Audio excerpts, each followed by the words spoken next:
बात करने के लिए लॉगिन करें www.astrotak.com। नमस्कार, बहुत स्वागत है आप सभी का एस्ट्रो तक में। मैं हूँ प्रीतिका मजुमदार। आज मैं आप सभी को बताऊंगी चरणामृत और पंचामृत में क्या फर्क होता है, क्या अंतर होता है।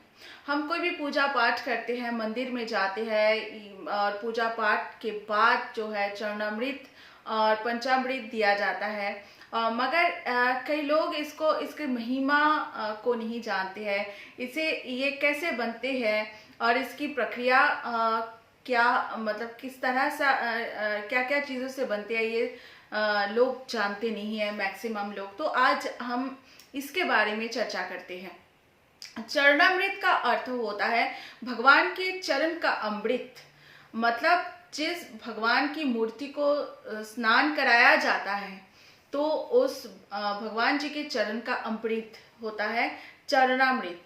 और पंचामृत का अर्थ होता है पांच अमृत, यानी कि पंच पवित्र वस्तुओं को मिक्स करके बनाया जाता है। तो ये चरणामृत और पंचामृत का दोनों अलग अलग फर्क होता है। तो दोनों को ही पीने से व्यक्ति के अंदर एक सात्विक, मैं ये कह सकती हूँ एक सात्विक पॉजिटिव ऊर्जा का एक बहाव होता है अंदर, बॉडी के अंदर, शरीर के भीतर जो है एक सकारात्मक भावों की उत्पत्ति होती है इसे पीने से। वही ये सेहत से जुड़ा मामला भी माना जाता है कि हमारे सनातन धर्म में ऋषि मुनिया, जो हमारे सबसे पहले हजारों साल पहले ऋषि मुनिया जो थे, उस समय जो इन लोगों को साइंटिस्ट माना जाता है, आज भी उस ऋषि मुनियों को हमारे वेद उपनिषद को नासा में जाके जो साइंटिस्ट अभी भी नासा के साइंटिस्ट उस वेदों के ऊपर रिसर्च कर रहे हैं, उपनिषद के ऊपर रिसर्च कर रहे हैं, रामायण महाभारत के ऊपर रिसर्च कर रहे हैं। तो हमारे ऋषि मुनिया हजारों साल पहले जो कहे गए चीजें हैं, उन सब चीजों के पीछे कुछ ना कुछ साइंटिफिक रीजन होता है। ऐसे ही हमारे चरणामृत और पंचामृत के अंदर भी कुछ ना कुछ साइंटिफिक रीजन है, जिससे हमारे शरीर के अंदर जो सकारात्मक ऊर्जा का बहाव होता है। तो क्या होता है चरणामृत, पहले हम ये जान लेते हैं। शास्त्रों में कहा गया है कि भगवान विष्णु के चरणों का अमृत रूपी जल सभी के पापों को नाश करते हैं और ये औषधि के समान भी माना जाता है। कैसे बनते हैं चरणामृत? तांबे के बर्तन में चरणामृत रूपी जल रखने से और उसमें तांबे की औषधीय गुण आ जाते हैं। और चरणामृत में तुलसी की पत्ते होते हैं, तिल और दूसरे औषधि का तत्व जो है, ये तीनों चीज, तीन चार चीज, कई सारे चीजें मिलके चरणामृत बन जाते हैं। क्योंकि तांबे की बर्तन में जब आप जल रखोगे, तुलसी की पत्ते होंगे, वो अपने आप में एक औषधि रूपी माना जाता है। और भगवान जी का कहा जाता है कि चरणामृत, ये भगवान विष्णु का या भगवान शिव का चरणामृत या किसी भी देवी देवता का चरणामृत, तो वो अपने आप में एक औषधि के समान माना जाता है। मंदिर या घर में हमेशा तांबे की लोटे में तुलसी मिला जल रखा ही हमारे पहले जमाने में, हाँ, हर हिंदू घर में तांबे की एक लोटे में तुलसी रख के जल रखा जाता था मंदिर में, हर घर की मंदिर में।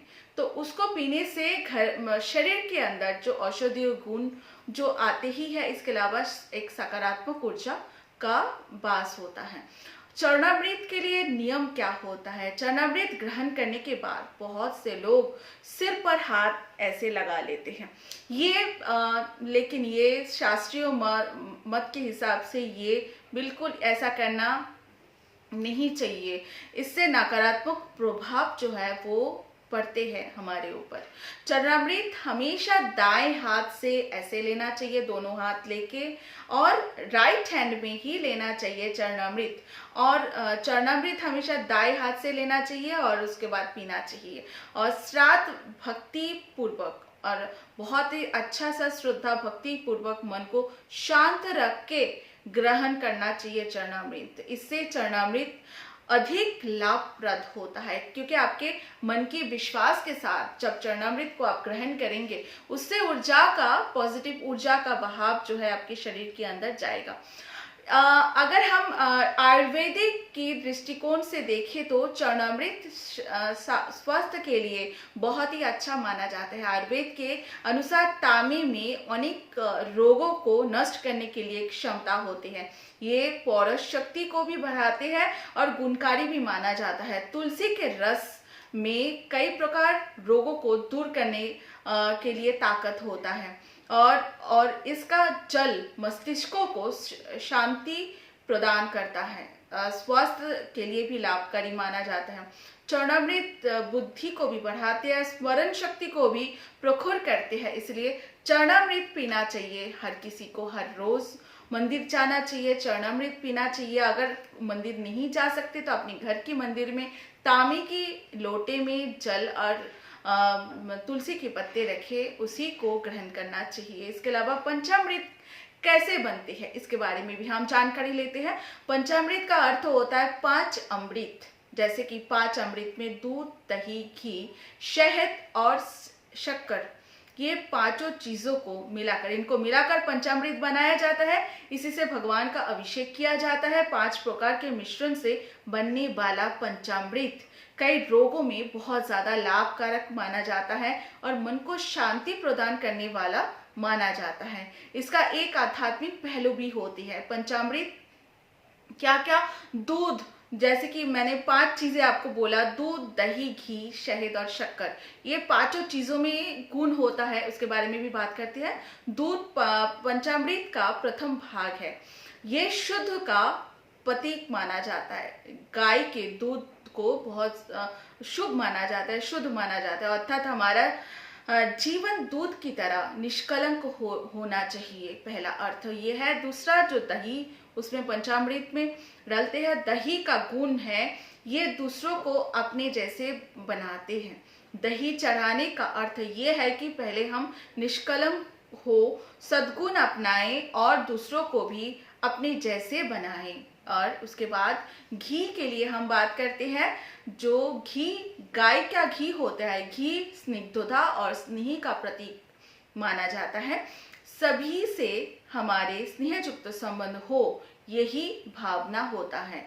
और देसी घी, जो गाय का देसी घी हर पूजा के काम में इस्तेमाल किया जाता है। शहद का क्या गुण है? शहद मीठा होते हैं, साथ ही ये शक्तिशाली भी होता है। निर्बल व्यक्ति को जीवन में कुछ नहीं कर सकते, जो लोग कुछ नहीं कर सकते, वो उनको पंचामृत पिलाना चाहिए। तन और मन की शक्तिशाली व्यक्ति ही सफलता पा सकते हैं।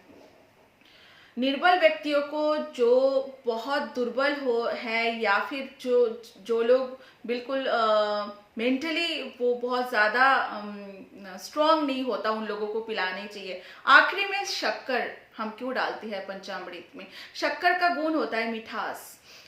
शक्कर चढ़ाने का अर्थ होता है जीवन में मिठास घोले। मीठा बोलना सभी को अच्छा लगता है, मीठा सुनना सबको अच्छा लगता है और उससे मधुर व्यवहार बनता है। और इसके साथ जो पंचामृत में शक्कर डालते हैं, इसके उपरोक्त गुणों से हमारे जीवन में सफलता हमारे कदम चूमती है।